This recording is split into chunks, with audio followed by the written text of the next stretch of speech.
Je travaille effectivement sur les trois pistes de solutions, que ce soit ici au niveau des Nations Unies, que ce soit aussi au niveau de la région, du continent africain. Qu'avez-vous obtenu de ces conférences qui ont eu lieu en deux phases à Kampala? Est-ce qu'il y a eu des résultats quelque part?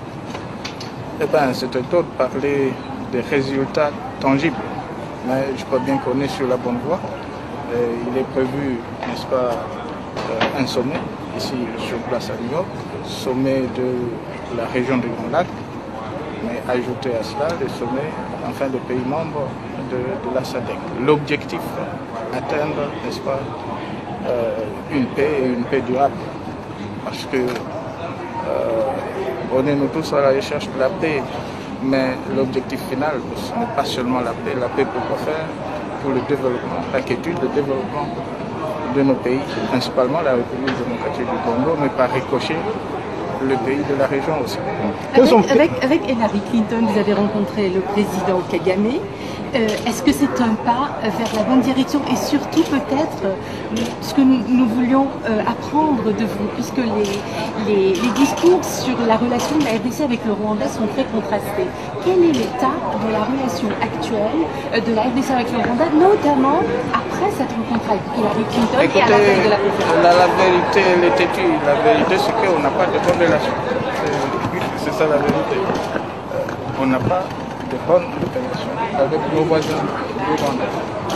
L'idée, c'est de continuer ou recommencer à travailler pour connaître de bonnes relations, de bons voisinages entre les deux pays. Mais pour le moment, ce n'est pas le cas. Vous êtes optimiste par rapport à cette conférence sur les Grands Lacs? Je ne sais pas, on verra bien. C'est pour demain et après-demain. Qu'est-ce qui serait acceptable pour vous, M. Kabila? C'est acceptable pas seulement pour moi, mais pour le peuple congolais. C'est une paix juste. Une paix juste entre le pays de la région, pas seulement le Rwanda, mais le pays de la région. Et moi, je suis content parce que aujourd'hui, la République démocratique du Congo a de très bonnes relations avec presque tous les pays de la région. On a 9 voisins, sauf un seul pays.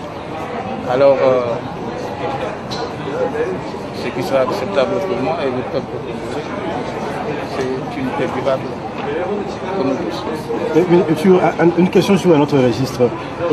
Il y a aujourd'hui, on parle de la révolution de la modernité en RDC. Est-ce que les 5 chantiers sont inclus dans cette révolution de la modernité? Et en quoi consiste cette révolution-là?